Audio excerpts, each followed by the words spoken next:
Sahabat EKB, kita jumpa kembali dalam program Monday Spirit. Bagi para sahabat yang ingin bertumbuh dalam spiritualitas, kami akan membacakan renungan yang ditulis Pendeta Joas Adi Prasetya yang berjudul Labirin Kehidupan bagian 3. Pada hari ini, saya Pendeta Santiani akan membacakan renungan yang berjudul Kegelapan.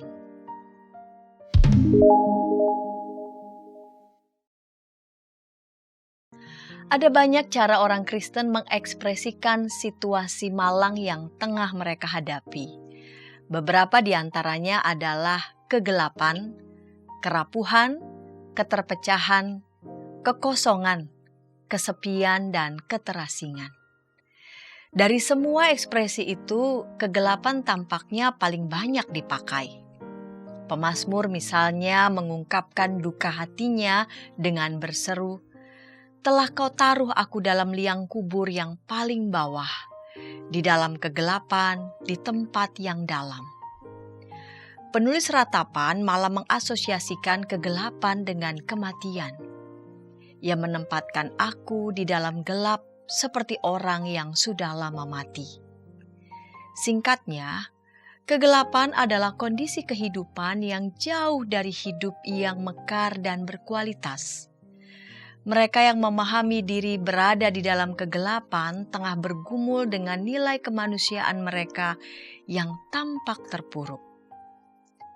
Pemakaian ekspresi kegelapan ini tampaknya konsisten dengan cara pikir yang dualistis terhadap kenyataan.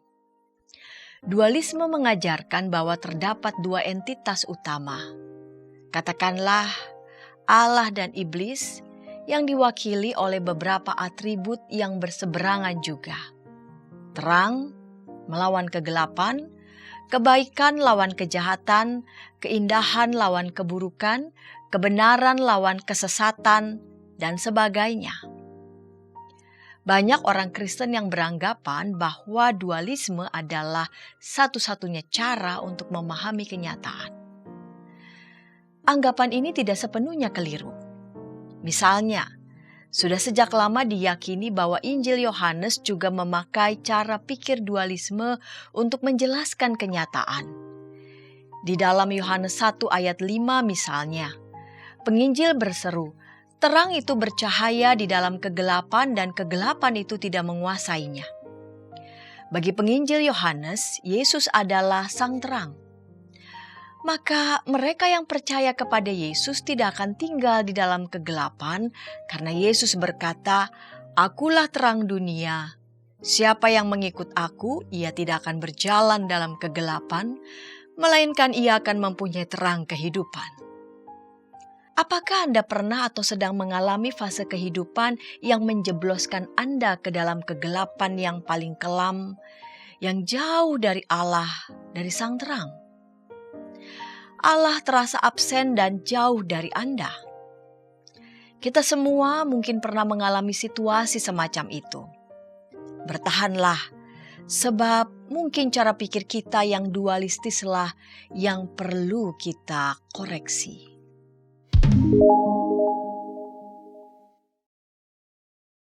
Belakangan, cara membaca Alkitab secara umum dan Injil Yohanes secara khusus lewat lensa dualisme memperoleh kritik yang tajam.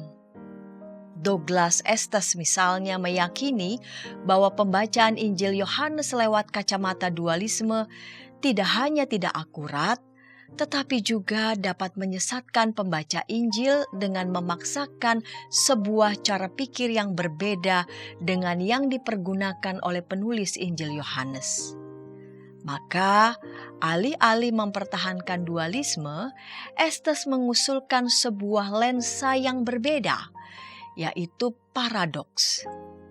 Berbeda dengan dualisme yang membayangkan adanya dua kenyataan yang saling berlawanan, paradoks membayangkan realitas sebagai yang utuh sekaligus kompleks. Di dalam keutuhan dan kompleksitas tersebut, dua hal tampak berlawanan, tetapi sesungguhnya keduanya justru membentuk sebuah kesatuan yang utuh. Di dalam kehidupan yang paradoksal, kita tidak bisa luput dari kedua kekuatan yang tampak berlawanan itu. Namun keduanya membentuk sebuah kesatuan yang utuh. Misalnya, kegelapan dan terang menjadi realitas yang harus kita hadapi, sama seperti kita menghidupi malam dan siang. Tidak ada yang keliru dengan kegelapan malam, sebab ia menjadi bagian dari satu keutuhan dan kesatuan hidup, yang menjadi momen bagi kita untuk menerima kerapuhan dan ketakberdayaan kita. Ia menyediakan bagi kita sebuah kesempatan untuk beristirahat, untuk mengakui keletihan dan kelemahan kita. Sebab di dalam kegelapan, kita tidak dapat memastikan apa yang ada di sekitar kita, bukan? Nah, salah satu cara memastikan bahwa terang dan kegelapan merupakan paradoks adalah dengan menemukan Allah di dalam kegelapan, sebab akar dari keutuhan dan kesatuan hidup kita ditemukan di dalam diri Allah sendiri. Maka tengoklah beberapa ayat ini. Firman itulah yang diungkapkan Tuhan kepada seluruh kumpulanmu dengan suara nyaring di gunung dari tengah-tengah api, awan dan kegelapan. Ia tidak menambahkan apa-apa lagi. Lalu ia menuliskannya pada 2 loh batu dan memberikannya kepadaku. Lalu Salomo berkata, Tuhan telah mengatakan bahwa ia akan tinggal dalam awan yang kelam. Ia membuat kegelapan di sekelilingnya menjadi persembunyiannya, pondoknya awan gelap syarat air, ya awan yang tebal. Awan dan kekelaman mengelilingi dia, keadilan dan hukum adalah tumpuan tahtanya. Dari keempat ayat ini memberi contoh yang sangat menarik mengenai Allah yang tidak alergi dengan kegelapan. Ia bahkan bertahta di dalam kegelapan atau kekelaman.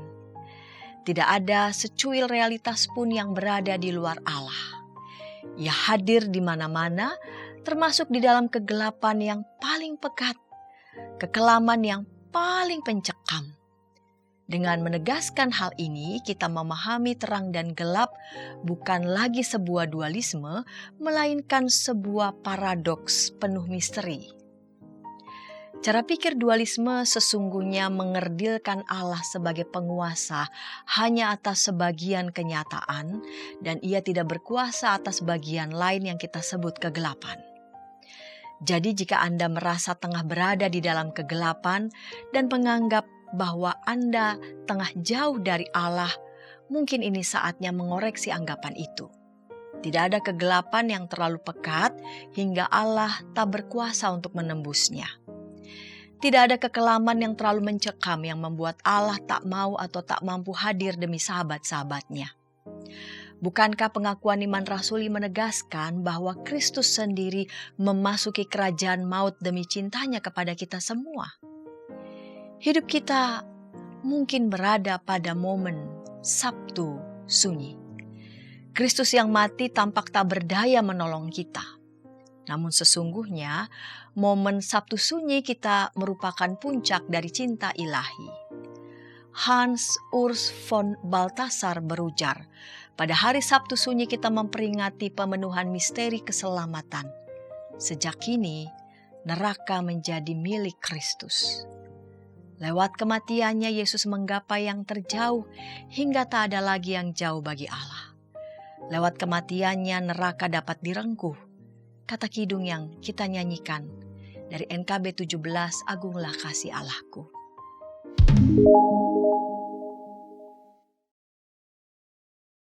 Paradoks kehidupan mengisyaratkan bahwa hidup memang kompleks dan tak mudah untuk dipahami. Ia hanya perlu dihidupi dengan keteguhan hati, dengan keyakinan bahwa kita tidak menjalaninya sendirian. Kita ditemani oleh Kristus yang adalah Allah beserta kita yang tidak akan meninggalkan kita. Bukankah itu yang membuat pemazmur bernyanyi sendu? Sekalipun aku berjalan dalam lembah kekelaman, aku tidak takut bahaya, sebab Engkau besertaku. Sungguh, kita masih dapat menemukan kehadirannya di dalam kegelapan. Ada sebuah kidung yang menolong pendeta Joas tatkala ia merasa berada di dalam kegelapan dan merasa Allah sangat jauh. Kidung itu berjudul Holy Darkness yang digubah oleh Dan Schutt. Terdapat beberapa bait dari kidung ini, tetapi refrennya sangat mengesankan. Holy darkness, blessed night, heaven's answer hidden from my sight. As we await you, O God of silence, we embrace your holy night. Kegelapan yang kudus, malam yang terberkati, jawaban surga tersembunyi dari pandanganku. Saat kami menantimu ya Allah dari keheningan, kami merengkuh malam kudusmu.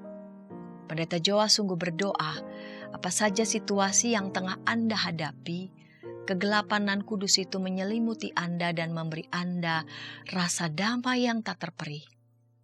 Jangan takut, kegelapan memang memberi rasa tak nyaman dan ketidakpastian.